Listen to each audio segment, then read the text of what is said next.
when we lose things, sometimes it's the attachment that we have. So losing a child is there's no, you're just attached to this person, not even by you plan for it, whatever. It's not like when we are friends. Yeah, this is your child. Well, you need to be attached to this little human being that you've brought in this world. And when there's a detachment, either by death or I don't know what other losses, it's very hard. Thank you so much for tuning in. Welcome to Numbers Don't Lie, where we are speaking and narrating the story about numbers. Have you ever realized that every day, every hour, we use numbers? But it's easy to forget about that. So today, we just want to remind you that there is value in those numbers, and we want to narrate that story. But I'm very excited and I would say nervous, purely because today I'm really having a conversation with a dear sister of mine, a dear friend, a dear business partner who is a serial entrepreneur, who is a minister. She is a recording artist, she is a mother, and she's everything in between of value. If you want to find someone to cry with, to laugh with, me, I'm blessed because she is that person to me. So welcome, Ruth Mthabine, to Numbers Don't Lie. You can just introduce yourself, tell us about yourself. You can tell us about your day one, day zero. It's up to you. All right, thank you so much for having me. I am so excited to be here. And as you've said, my name is Ruth Mthabine. I'm a mother. I don't even know why I start with that. It's very much important for me, actually. I'm a mother, serial entrepreneur. I like doing business. And I also love converting ideas into business. So every day I look for opportunities to say, what can I do? What else do I do? Yeah, a whole lot of other. I sing, as you said, I sing. But yeah, my heart is for people in the business space as well, like making an impact through our businesses. Yeah, so in all that you do, can you tell us a story of where your story and your life started? Um, it takes me back to the dusty street of my village in Hluvukani, where I was born and bred. Honestly, I didn't even know I was gonna do business or I had interest in doing business, in the dark places in the village. But I was so blessed that I grew up in a business environment. My parents, my uncles, my family, they was just businesses everywhere, but I never thought, I didn't see business that way. But I am not surprised. I was not surprised when I was drawn into business. So the foundation was really laid at home. I had seen money at an early age. When I was still young, I could see transactions, and sometimes we were asked to write slips like your receipts and stuff. So really, I think my journey started there. Oh, really interesting because you know money, Yeah, You've seen money, I've seen you've money. counted money. I can imagine in the villages, you were the one like counting those people coming to buy. So you guys had a shop, right? So yeah, my dad's brother, elder brother, had like shops, hotels. Like he was just the guy who built schools and stuff. So we're known in the village. And my dad used to work in Johannesburg, so he fetched my dad, like asked my dad to come home. So my dad started running his own businesses as well. But it was such an amazing thing to see my dad started his business from scratch. Like my parents couldn't like read or write or whatever, but it was just nice how to see how they had things in order. I remember back in the day we received SARS letters, and my dad will ask us to read, and we couldn't really understand. But it was just nice to receive those letters. It was like a proper business. Yeah. It was more like a foundation and a setup for you. It's amazing how children really learn from us. So you really had some groundings there. So from the village to where? How did you get to the city? Ooh, that's a good one. So I came to the city after I passed my matric, I went to Pretoria to study. And actually, I was so drawn into doing things differently. Everybody was going into colleges and back at home, doing your usual teaching, nursing, and stuff. I was not sure what I wanted to do, but I knew that whatever I was doing, I don't want to be in the village. I wanted to see the world. I wanted to see where everybody was going. And I didn't have really anyone to look up to. Back in the day, I didn't know anyone in my village who had come to Pretoria. I'm sure they were there. But I was so drawn into coming to town, from the stories that I heard on the radio. And suddenly I wanted to just be part of what was happening on a world that I didn't even know existed. And that's when my world opened up. And I was like, wow, there's more to this than just than just being a village girl. Yeah. So then you found yourself in Pretoria where you're studying. What Yes. did you get to do in Pretoria? So I got to Pretoria. I studied public management and administration at TUT. And I just want to study. I don't care. As long as I'm studying. Back in the day, it was so difficult to get into a technical, even university, even colleges, actually. So all you wanted was just to put your foot at the door. And I did exactly. But I knew that my vision, what I wanted in life was even way more than that. And I was just so hungry for more. So after my TUT days, I wanted to do more. I went into the insurance space. I went into IT, all the couple of things that you can think of. Yeah. Yeah, I tried a whole lot of things. I went and studied and also upgraded myself, making sure that I will be able to compete in the world that I had seen for myself. Okay, interesting life. So as you then transition into being a young professional, into like the workspace, what did you get to do? I hear that you did a whole lot of things, but what is it that was your main thing that you were doing at the time? So I worked at Vets University. Yes, you received That's me. Actually, that's where we met. Yes, I remember. my first day at Vets. Yes, your first day at Vets, we were together. And I worked there, course coordinating economics. Yes. Yeah. And that was very exciting. And I met a lot of young people. Yes. And my hunger was just dead up. I was behind the desk, but I wish I was standing on the other side like a student. I never got an opportunity to go study at Wits, but I could see you guys coming and killing your economics, and I was like, wow. And I went and also studied economics actually at Wits Plus. If you remember Wits Plus, yes, I did my economics there, certificate in economics at Wits Plus, and that's when my business journey started. I started wanting to see what is it that I can do, even in my community. Before we even talked about money, like I just wanted to do something. I didn't want to be somewhere right at the back. I wanted to be in front. And I knew that business was also a propeller. Yeah. So just to tell our listeners about my vet story. So when I was passing matric, my brother is actually Sis Ruth's friend. So he took me, the first thing he took me to Sis Ruth, he just wanted to reassure me that I'm not lost because, those buildings, white people, village girl typical. And then he took me to Sis Ruth. Sis Ruth speaks Tonga and she's in the department. I'm like, okay, I'm fine. I'm good. So first day of my vet's life back in 2004 was meeting you, and it was actually inspiring. I would look forward to come upstairs. Sis Ruthie, how's my marks? So amazing how life really connects. How from that, us meeting that way, and now we are here. So it's really to look forward and to say never underestimate connections. That's and true. How we meet. So now that you are working at Vets and then you have something inside you, and I think we can just reflect to say there's always something inside us that we don't really listen to. Yeah. And that voice really propels us. So where next did that voice take you? Then I moved to the city of Johannesburg, and my world started opening up as well. And that's a public service space. And I started interacting with a lot of people. I was in the insurance department. And yeah, I started talking insurance. I started working on myself to understand the insurance world, and I realized I got drawn into it. Later on, I moved to other spaces, but more insurance.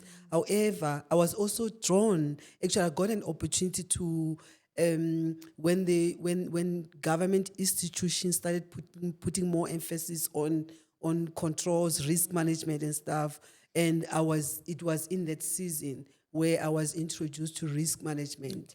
And wow, I discovered that it was very, very exciting. And I also aligned myself wanting to know more. So I ended up moving within the city's entities, City of Johannesburg entities doing risk management. And my world just opened up. I got to meet very, like, lot of people that were very inspiring. And some were even working, but doing business as well. Yeah.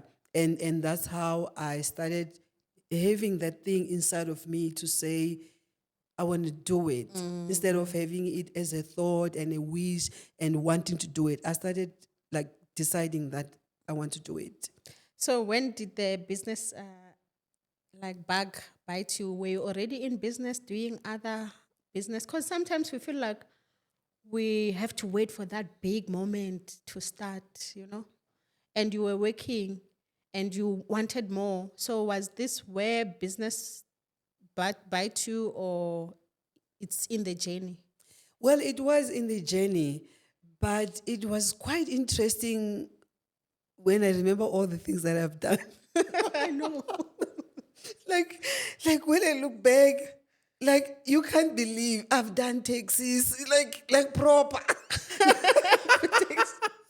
Like I've done taxis, the ventures, look in. I've been there and I started, like I was just fearless. I was like, I'm just gonna do it. I don't care, like I just wanted to try. And I think I was driven by my passion to also to be different, to do things differently.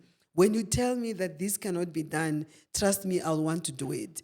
I still don't understand. I went into Texas and I was there, chasing after the drivers for the money, threatening them, doing the checks in the evenings. Yet I didn't even had a gun. And I knew apparently you must have a gun, and these guys would give me reverence, like fear me, thinking I've got something. And that's when I was like, wow, this is very interesting. So I started doing that, and I went into kiddies transport, but I brought the professional part of it. It was not just picking up kids and stuff. Like I would say most of the kids that were in my transport services, I would even stand in as a parent. If mommy is in the boardroom, they can't make it on time. Like my services were just I would build them in such a way that they were very different. When your child is sick at school and you're not available, I would tell you that, no, I'll go fetch them. I'll go fetch you and then take them to the doctor. So I became the aunt Nyan or one. But at that time I was working, but I would have people working for me aligned to do exactly that. Yeah. So there's so many professionals or so many working mothers or working people that have that thing in them that I can start this, I can do this, but they're scared. And I think you were doing it so nice that you even had a gun. I didn't know about that part. So what can you advise someone, and where can they start? I think most of us, we are held back by thinking, I want to have everything nicely prepared, and there's nothing wrong with that, with wanting to have a perfect, smooth takeoff. And you may wait forever. You may never take off. However, in my case, I thought, why not? I just want to do it. I don't care. So I would encourage people to say, listen to that thing inside. Don't suffocate it. Allow it. And it's the magic inside of you. This is the magic that keeps on pushing you, and you stay awake at night wanting to do it. Some people are held back by the fear of what will people say. Some is, what if I fail? What if I don't take off nicely? There's never a good time, But if you listen to this thing that I'm talking about, some call it a gut, whatever, and it always works out better. So it's that small little voice which is a desire. And yes, there's failure, but you need to learn to understand that you can fail forward. By you starting, you're actually failing forward. That's true. Yeah. So now you are still working at COJ, you are doing your businesses. What's next in the journey? Then I moved around, and then I ended up moving into this bank around 2010, 11, 12. And Then I got hit by retrenchment. Yeah. But then I knew that I want to move, but we just cannot just move because you have passion, but then there's also reality. Reality is that you must pay the bills. So I was just in between and I lost my job. I got retrenched. Oh, I was so devastated because I thought that was the end of my world. And I remember coming home very disappointed, not knowing what to do. But I had the business is running. I had taxi, and by the time we had grown, I had a staff bus. But you still want to work because that's what everybody's doing. And it's still like, what are you doing? People ask, what are you? If you say business, people just roll their eyes like, They just feel like you are lazy. like, what do you think? Business. Like, who do you think you are? I think for the longest time, we couldn't even, I remember back when we would, like, you could not even tell people exactly what you're doing because people wouldn't understand. Like, you work for yourself, like, what exactly are you doing? So I came home and that was, as much as it looked like a disaster, like it was so tragic, I thought I wanted to just die because I felt I felt like ashamed, like I failed in the professional space, and here I am going home, not know who's gonna hire me when they know that I was retrenched. I didn't even know how the definition of retrenchment because it felt like rejection. You're not good enough. But when I got home, I seized the moment. That was they call it Kairos moment. I will never forget how I took advantage of that moment. And I didn't want to be embarrassed by running out of money or, my kids can't go to school. I seized that moment. I started to do almost everything you can think of, except selling myself. And I know Ceci can sell, guys. She taught me how to sell. On that note, let's go to the market. So the birth of Wansati, guys, you all did not know. Let me publicly declare, Wansati was born with this lady. She's the one who sent me the email for the supplier. So thank you, Ceci. Now Wansati is now a sponsor to this podcast, and I am also proud. Today we also have the sister brand, which is like, I guess we are twins, ne? Yeah, Wansati and Spotless Spotless Roo. Roo. And I would believe it has other products. You just brought this one only. So, guys, please go to Spotless Roo social handles. I will put them on the description here. Please also get to buy the products and look out for them in the retail space. Definitely. Yeah, but welcome and thank you for making sure that I started Wansati. And we started in 2020. Yeah. So it was a 2020 desire. So Ceci can sell anything. When she sells, she sold anything. When COVID hit, we were essential services, selling COVID stuff. It was so funny moving from consulting space, like office, then we're on the road running and selling. And it was very interesting. So thank you for that. Wansati, you can find Wansati on our Wansati Brands website. And we sell all personal care products. And we keep on introducing new products. So we have this new latest product, which is our tissue oil. You can just make your skin fresh and clear. Before I get fired, because this podcast is brought to you by Wansati Brands. So as you were selling everything, you are retrenched, you are now charting your way into what's next. Then what's next in the journey? So I went back home, my hometown, where I come from, my village, and I convinced schools to buy the uniforms from me. And everybody was selling, but the biggest thing was the turnaround times. If you say you want it, I would say, give me 2 days. People would go take orders and disappear on them. I would bring it back in 2 days. And people would be shocked to say, but how did you get it? So turnaround times was the biggest seller for me. And if there was a time where I learned money, was during that time. And I knew right there and there that I'm not going back. I am not dusting my CV. I don't care what happens. I have found a new path. So I started selling uniforms, promotional materials, and I was right in front of my clients all the time. So every time they wanted something, I was like, I'm here. And this is in the village. So you were in the village, in the city, village city. Okay, so now that you said you knew money and we're talking about the numbers, and money is numbers. So what is it that you were really uncovering with learning about money in that season? So in all my businesses, I'd never seen hundreds, like 100. It was like so long, so long, moving from here to here, paying the bills. If you get a 2,000 rand there, you must go pay for the school fees and stuff. For the first time, the numbers started talking. And also I could do what I wanted, but also have a surplus, to say, okay, we've got something left. What can I do? Instead of just putting it back to myself and Like hand and to changing my mouth. changing my lifestyle. No, I started experiencing that it is possible to have money and put it aside to reinvest for business.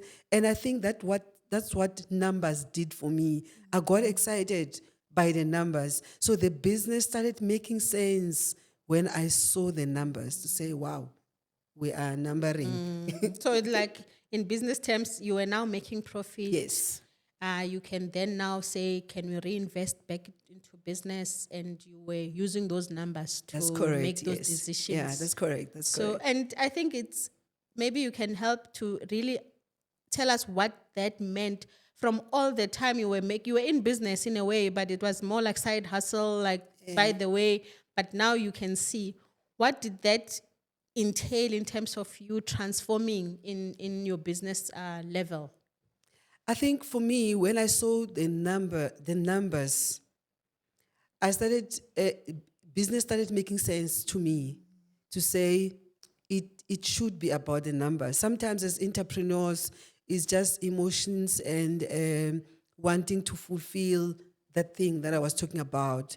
And I also learned to create a balance between the two. All along, it was just, like this. And when I saw the numbers, I knew that I needed to create a balance. And the numbers should really guide me into what is next. And instead of just getting excited, as I said, I started having hope, and my decisions in terms of growing the business was informed by these numbers, not by what I was feeling, to say, oh, like for instance, you just go recreate something because everybody is doing it, But the numbers, all my decisions were started revolving around the numbers. Yeah. And that's when you really see growth. Yeah. So now that you are selling uniform, you are fully in business, then what is the turnaround in terms of what was the next thing and what are the challenges that you're now starting to experience as you get into the business world and the entrepreneur is coming alive? So while I was doing the uniforms, I realized that the more I was doing it right, there were new entrants. Everybody wanted to do it, And then the space got so saturated. There was just so many people doing exactly what I was doing. And I also didn't let go of my professional services. I started packaging myself in a way that people were looking for me, I was not working for Buzz John, but I was available.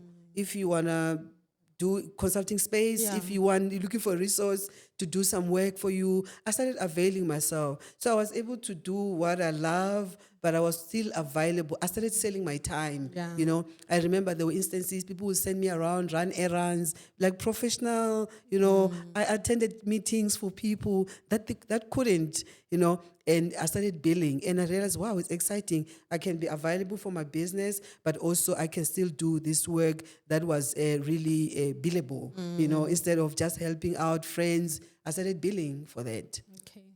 All right. So your professional life also you repackaged it to be more of a consultant, Correct. a business, Yeah. selling your time. Yes. Okay. So then from that season, did you get yourself back to the professional world while you are doing business? And how did you match the two? So what I did, I started attending some training to work on me because I was being left behind, You know, Okay. I felt like I was left behind. People in the workspace, they're being upgraded, trained. People that I left in the workspace, they're now speaking a different language. I started taking courses to upgrade in myself in the consulting space. One of the highlights of my work that I did was working for this organization called SEED. Now they're called Indalo, Inclusive. Yes, yeah. They gave me an opportunity to do training to train women in business Okay. in the villages. So it started getting exciting for me. So in the midst of running my businesses, I had an opportunity to be touching lives. Like I'll be in KZN, in like in Venda, places that I never would have been able to reach by myself. And I started knowing that I wanted to impact people. Besides making money, I want to leave my footprints or my prints in people's lives. You know, I want to touch lives, but still in the business space. And I guess that's when the numbers of impact come through, because sometimes we want to also just look at the profit, the numbers in business grow, but you can also just impact the numbers of people. It's actually the greatest impact that we can make as people, because we are about others and Yeah. we also depend on others. So that element, we mustn't take it for granted, That's correct. because That's it correct. also helps in terms of empowering others. That's very correct, because the more you impact people, the more they make profits themselves. Then you know that you are part. So the multiplication, the more we multiply, then sometimes we think profit has to be like your, You have to see. yeah, sometimes it's not tangible. Sometimes it's not tangible. So I always say the real value is when you impact someone and you cannot really value it, you can't calculate it, but someone can come back and say, you remember when you did 1, 2, 3, 4, 5, that changed my mind, that changed my trajectory. So thank you so much for doing that. So as you are now training, then what's next in the journey of business or in the journey of life? Where do you find yourself in the space of consolidating your professional life? Now you are a facilitator, a developer, a trainer. Yeah. Then you still have your businesses. I can imagine you're still a parent. How does Yes. that marry each other? Look, I've having had an opportunity to work with people, most especially women in rural areas. I really admired their strength and their courage, that they remained hopeful even in the villages where there's no sign of things happening. So I would come back and ask myself to say, what more can I do? And I realized that there's no limit. I refuse to confine myself to say, this is what I can do. Hence, you said I'm a serial entrepreneur. Every opportunity that I see, honestly, I just want to go and do it. Yes, yeah. So my world is very open. And I, because I've been working for myself for the longest time, I report to me, I hold myself, well, I do have accountability Yes. partners. I remember at some point we'll sit down and hold each other accountable. But I've grown to know that there's nothing that you cannot do when you set your mind and your heart to doing it. And you don't have to know everything, you know.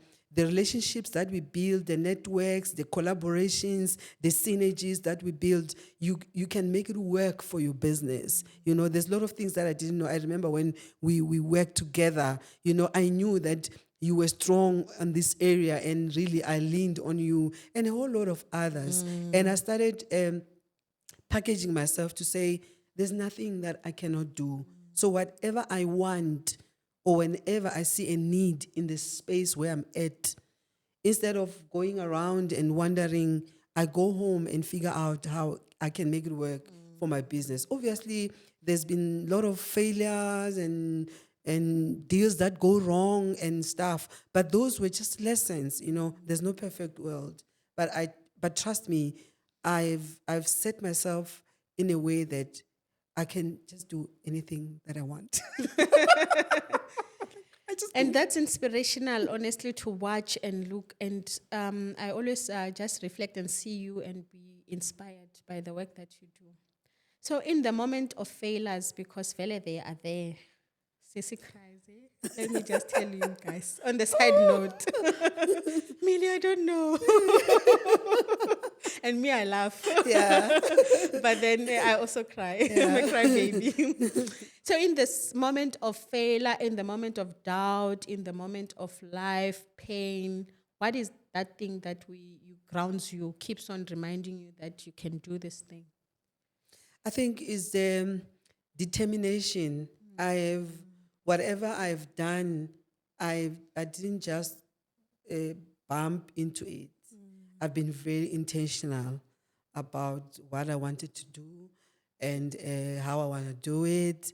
There's been a lot of errors, like you were saying, but the the drive and being intentional about wanting to do what I do, it has picked me up in the darkest days of my life where I had to remind myself to say, to remember the commitments that I've made to myself. You know, I've been down so many times, and I've been up so many times as well. So in my down moments, I realized the strength that I had to rise all the time. And honestly, that really I've made it work for me to say it doesn't matter how many times I fall, I still want to get up. But also, I also always say this line: what's the worst that can happen? Yeah. What's the worst that can happen? Indeed. And having been close to you and knowing that the worst really has happened, you lost your son, Akona, your firstborn son. So, and in that journey, I have witnessed you rise. So maybe it's just also a nice reflection for anyone who's listening who thinks, you know what, life got me. I just lost a loved one. I'm just losing this, just going through loss, you know. Um, it's not like there's a manual for loss, but we can share moments of how then you reflected and you managed to pull through in that season and you continue to pull through. I think when we lose things, sometimes it's the attachment that we have. So losing a child is there's no, you're just attached to this person, not even by you plan for it or whatever. It's not like when we are friends. Yeah, this is your child. Well, you need to be attached to this little human being that you've brought in this world. And when there's a detachment, either by death or I don't know what other losses, it's very hard. But what I find so amazing, and I'm really grateful for that, is that my rising in the business space was around the time when I lost my son. My life was there was such a void inside of me, and I'm so grateful that I didn't wallow in that pain. You know, it was so painful. I remember there were days where I would come to the office and we're good and we're happy, and the wave hit in the office, and I remember how you held me, you know, and I'll be weeping, and everybody's thinking, oh, it's gonna be a cloudy day today. And then before I know it, we're good. I see, you know, this kind of things. So I allowed myself to go through it with grace, by the grace of God. However, I knew that the worst thing that I could do to myself was to remain down. That I didn't want. Was to lose yourself Yes, in the yes, season. yeah. I remember the day it happened. I asked God, I said, God, look, it happened. There's nothing I can do about it. But please don't deny me this. May I not lose myself. May I not go crazy. And when you lose yourself, it's justifiable, right? People think, oh, yeah, she's been through a lot. It makes sense that you're down there forever and ever. And that was my plea. And God didn't deny me that, you know, because I wanted to be sober about what I was going through. And I was very intentional by wanting to rise. That I wanted it to say, God, this we are doing. You know, I have to get out of this mess and I have to rise.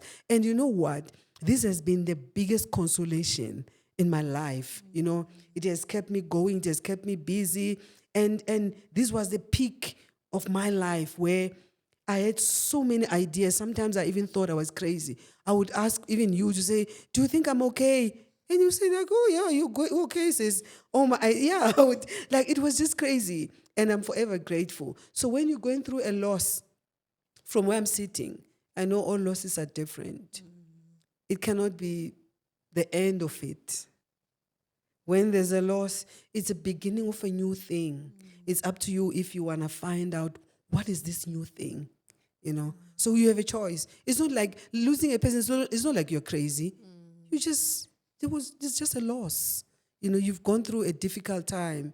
So if you want to stay in the longer in the difficult time, that's cool. You can stay. However, we are telling you right now that there is another life, beautiful life. So it becomes really, as much as the loss is overwhelming and it's indeed a real reason to stay up, but it's just that focus on that desire to rise, Yes. because you cannot also lose yourself in the loss. No. So, I mean, that loss, I'm going through it right now. Where do I start? What do I do? Where do I listen to? So you don't deny yourself the opportunity to grieve, most especially with us girls, women. We're thinking we are powerful when we just wake up and say, what happened? Like nothing happened. So you need to give yourself time to grieve, to go through it. Like I said, that I would be sitting in the office and the wave hits and I'll be screaming and crying. And you guys had to come and hold Ceci, please, Ceci, Wowo. And then we moved.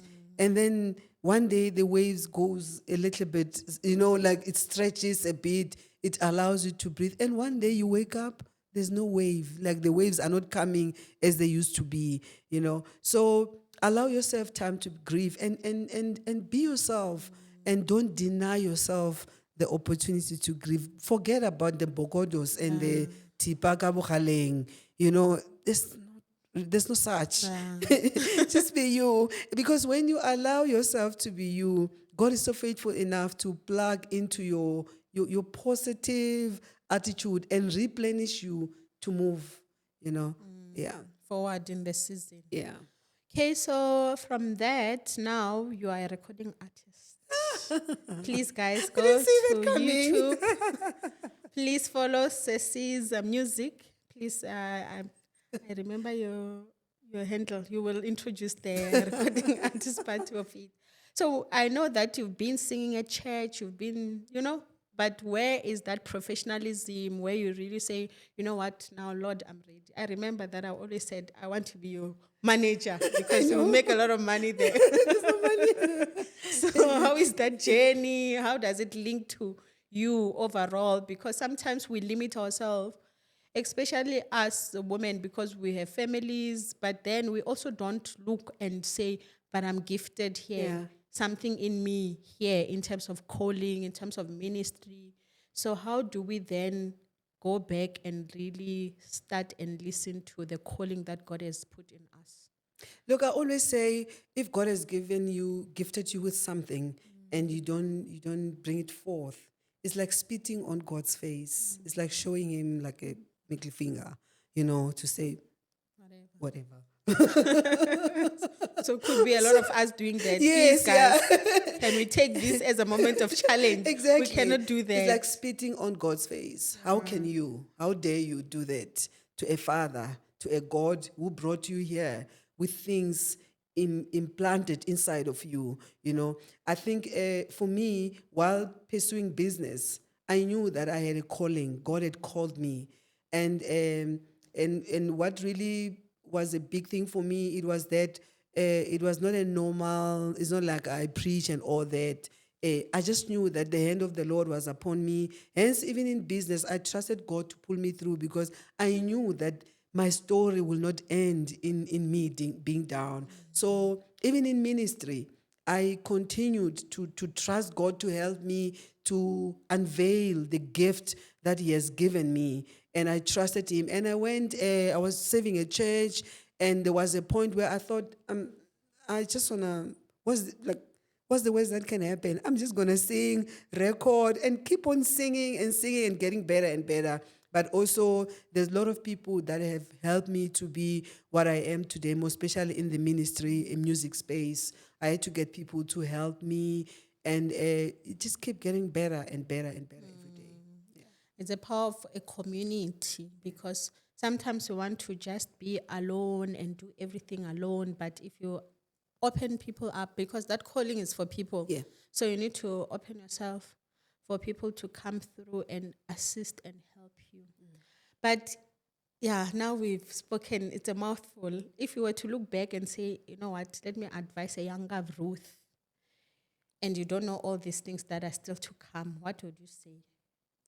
I would encourage her to believe in herself, to be tenacious, and trust that even when things look like there's a lot of chaos, there's always and always a way out. I don't know anyone who, with passion and drive, who just ended up in that chaos state. I would advise her to keep going. There's a light at the end of the tunnel. Yeah. And Okay. also to believe that she can be anything she wants to be. There's always then the opportunity to start again, Yeah. and the opportunity to learn, and the opportunity to grow. Yes. So it's not about all the noise and the chaos that we see. And sometimes we want to stack and polish and, you know what, make home in the chaos. And there's no home in the chaos. Pull through and continue to thrive. Okay, so music industry, ministry. Yeah. I know that you run a ministry and you are a coach. Oh, So yes. tell us more about that. So I always say, whatever happened to me, it happened for my good. There was no way I could have discovered all the things that are coming out that God had laid inside of me. It's so sad that it took me to lose a son or a child for me to wake up to these beautiful things that God is doing in my life. As a coach, I talk to a lot of women, helping them to realize their dreams. And also, I took advantage of what happened to me. I became a grief coach. I talk to people about their grief, helping them understand where they're at and how they can navigate the journey of grief. And that's how we ended up with the lighthouse. Okay. And my passion was so great that I wanted people to have a safe space, where they would sit and confront themselves, but also allow God to heal them. What we do out here is we've been talking from 1st of Jan until, talking. So I wanted to create a safe space where you just go in and be quiet and allow God to replenish you. I always ask people, where do you refuel? When do you stop and say, if cars can refuel, what more about us? We may not be putting petrol as such, but we need to rework in ourselves. We need to replug, reconnect, reset, put up the, reboot. So I created that space, not because just from the love or from the love of wanting to reach out to as many people as I can. And the lighthouse has really given me that. Okay. So the lighthouse is it like a retreat? What is it? So lighthouse is a prayer retreat. Where you just go in, check yourself in. It's like a mini hotel. It's like a mini hotel where you just check yourself in. It may not be for prayer purposes as such, but if you want to be alone or with a family or with a partner, but the intention is to go and retreat, shut the doors, shut the world outside. And from its location and where it's located, it's really a symbol of a lighthouse to say when you are troubled, when you can't see the way, the place is a place for one to go and see the light, rediscover yourself, things that you didn't even know because of the noise that we in daily. Thank you so much for that, because we sometimes don't understand the power of silence, the power of reconnecting to ourselves. And as the year is ending now, it's very important to just reflect. And in your reflection, it's good to say, what have I achieved? But pause and silence the noise. And we live in the space where there's so much noise. Like you wake up, the first thing you do is your phone. Yeah. And then you are already opening up to the noise. Yeah. So maybe we can just reflect on the value and the importance of silence. And silence can come in different ways. It can be prayer, it can be journaling, It can be reflecting. So, what can we advise our listeners in terms of the power of that moment where you have to reboot and silence and fuel up? Yeah. I think for me, I would most especially entrepreneurs. I would like to Yeah, bring it home. Yeah. entrepreneurs, yes, We get definitely. we get so like the business, like there are days where it's like it's strangling you, like it's gonna kill you. Your business will kill you, And so there's no one. and there's no one to talk to, and there's no one to even help you. Yeah. And sometimes people, they think you've got it all together. Like And you appear to have it yeah, all. yeah, because why not? But you know that inside of you, things are really not as good looking. So take time off, detach, move away from these things. These are just things, and go reconnect with yourself. Because while we're busy taking care of everyone and everything around us, we forget to take care of ourselves. So I would say, even if it's not at the lighthouse, if you are a human being, you must take time off. And if you can take your body for a holiday, surely you can take your soul, your spirit for a holiday. Switch off, stay away from your cell phones and laptops, and make time for you and listen to your heart. And what I also find inspiring as well is that even business ideas are born out of those kind of spaces, because then you start hlanganisa 1+1 to say, but here I should have done this, or I could still do that. So I would encourage people to just breathe, take time off and go breathe, take it easy, and then you reboot, you replenish yourself. Because here we just keep running. Every day it's crisis, this crisis, but then there's a place where you need to find yourself in a place where you just listen to yourself and allow yourself. And I've seen how sometimes I would go on a retreat and I would start crying, and because of things that I've just experienced, the harshness, the busyness and stuff, you just break down, not because you are weak, but because your soul has been crying for days to say, please, let's wait. And that will also help us in terms of our mental health, Yeah. taking care of our body, Correct. taking care of our mental system, because sometimes we always feel like we're depressed and we have all that, but maybe just switching off and allowing yourself to restart and reboot. So, considering that you have done everything and you can do anything, I think someone listening here feels like, I wish I was Ruth. But you are Ruth indeed, because we are all having the potential to do everything. But what would you advise people to look out for business ideas, since you also train entrepreneurs in terms of ideation? Where do people find? You find that I have money, but I don't know what to do. So, Look, there's a lot of business ideas. There's a lot of things happening out there. I don't have a formula, and I would be unfair to say go straight here.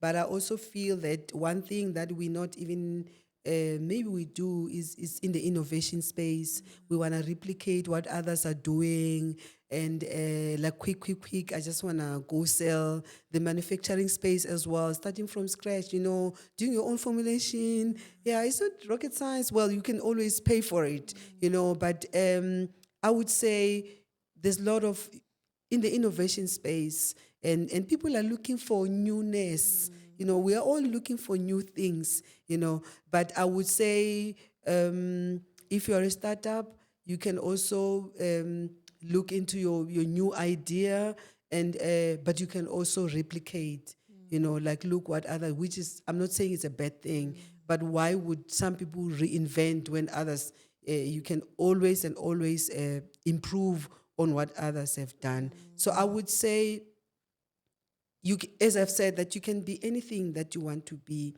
Pursue your ideas. Get yourself a mentor. Get someone to help you.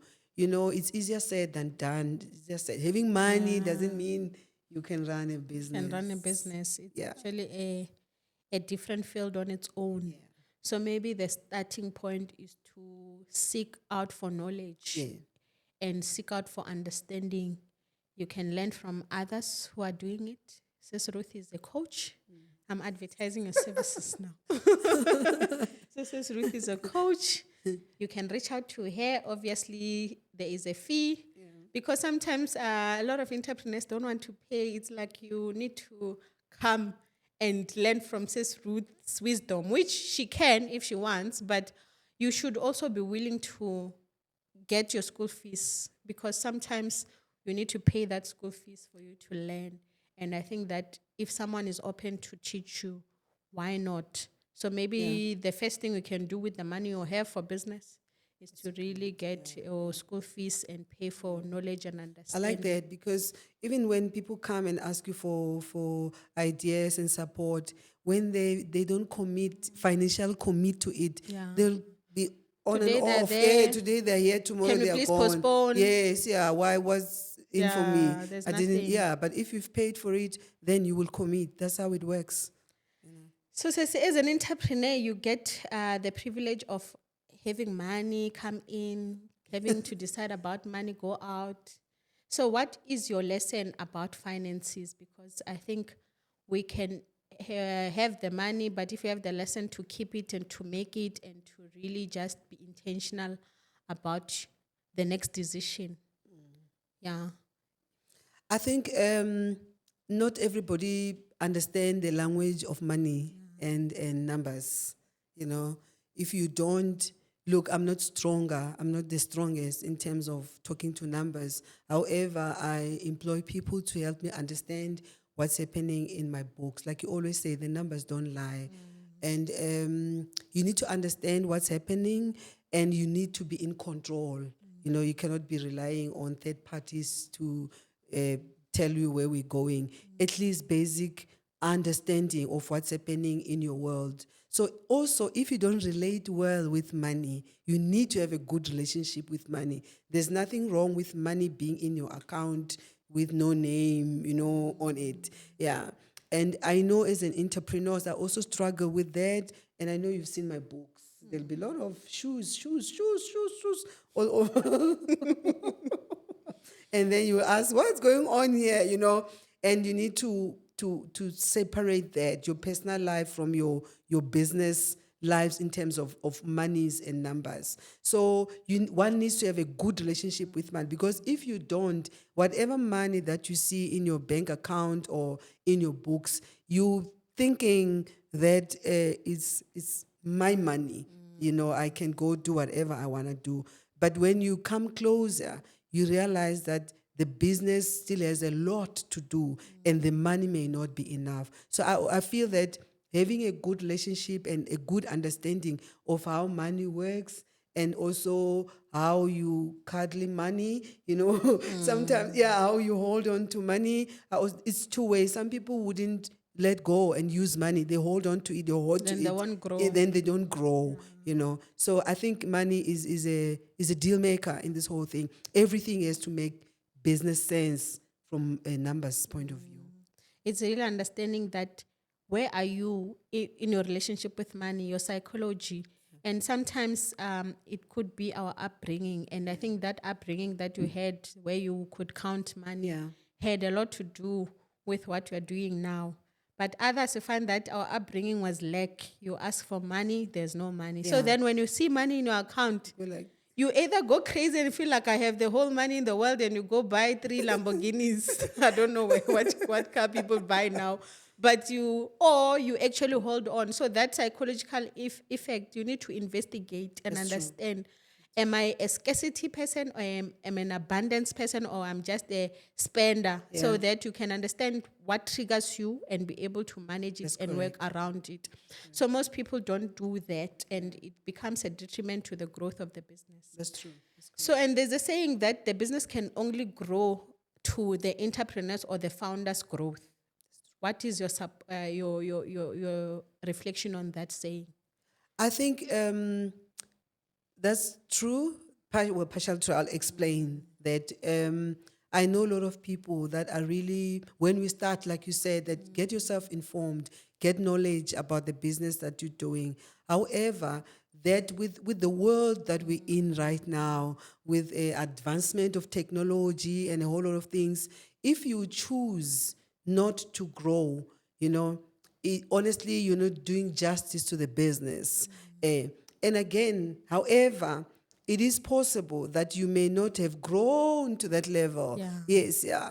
You can synergize with other people, bring your expertise, people who are experts in the field that you're doing. So that shouldn't be um, a dream killer or something that's standing on your deterrent from letting you grow or allowing you to grow. I think we are in a moment or a season in this business where it can work. However, it's important that you get knowledge and understand what's happening.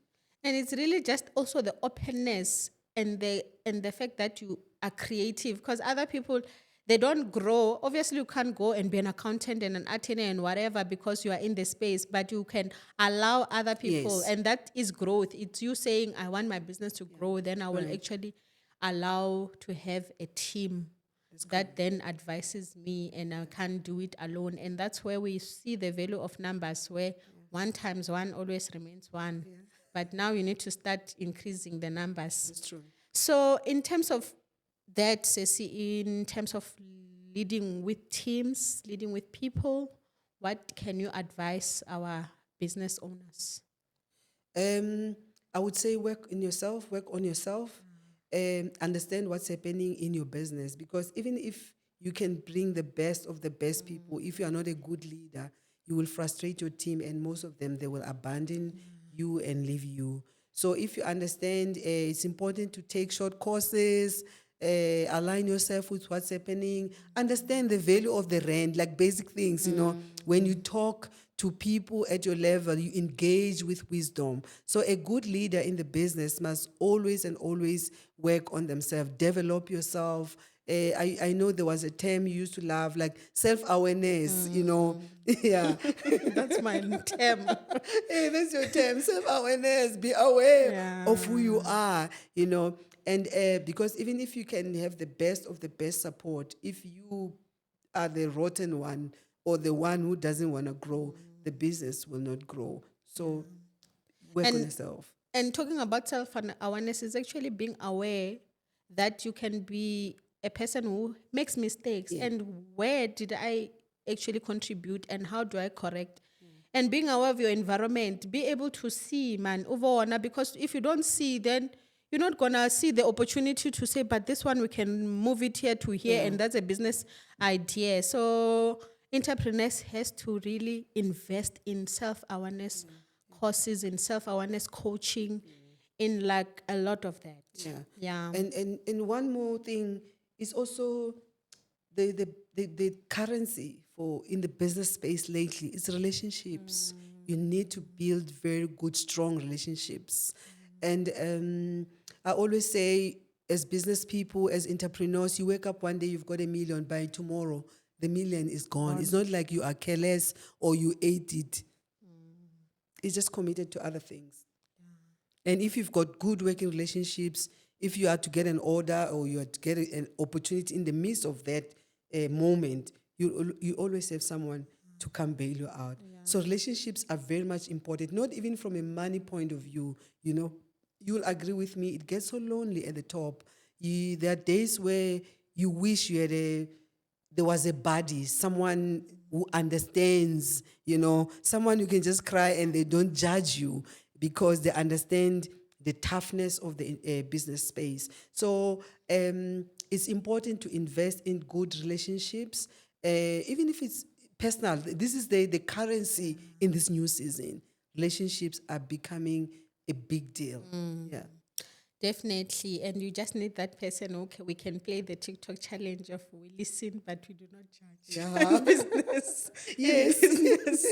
We listen, but Like, we don't this is what I judge. did. You know what? Yesterday I thought this order will come to pass, but I paid everything and the money is gone. Yeah. We will not judge you. We're not We gonna don't judge ask you. a lot of questions. And I'm sure we all feel that way, even as we are listening, that, there are days where you just want someone to listen Yeah. to you And not judge you. and not judge you.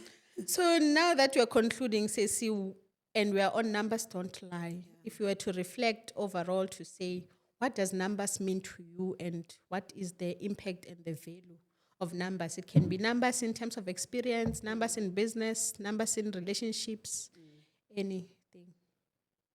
I think the biggest thing for me to say numbers don't lie is that it has to make business sense. Like I say, some of us, of the entrepreneurs, we use our emotions and we just want to do. And sometimes we're painting a picture that all is nice and well. And people think, oh, you're good, you're okay, you know. And the days, oh, I was down and no one came to help me. And they're thinking, but where and when? So numbers has to make sense even to you personally, you know, without painting a very untrue picture. Yeah. It has to make sense to you. For the business to grow, it's dependent on the numbers.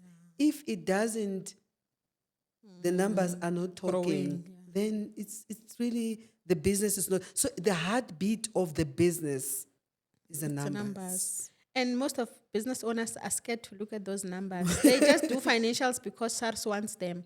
But in that, you need to do numbers every month, every week, reflect on where your numbers are. And then you can realize that something is not growing. Either you need to let go of the business or you need to get someone to help you in terms of the processes within that business. But we just want to celebrate you, Sese, and say thank you for the work that you're doing. It's really multiplying the numbers in terms of employment. And that's the problem we have in South Africa. It's multiplying the numbers in terms of the ministries, the people you are touching, the coaching that you're doing. So continue, because indeed our numbers and our days are numbered. That's very true. And may the Lord give us wisdom to number our days. So thank you for coming through. We celebrate you at Numbers Don't Lie. And thank you so much for having me. I really had a great time, and I trust that there will be an impact in our entrepreneurs, and we are going to grow together. Thank you so much.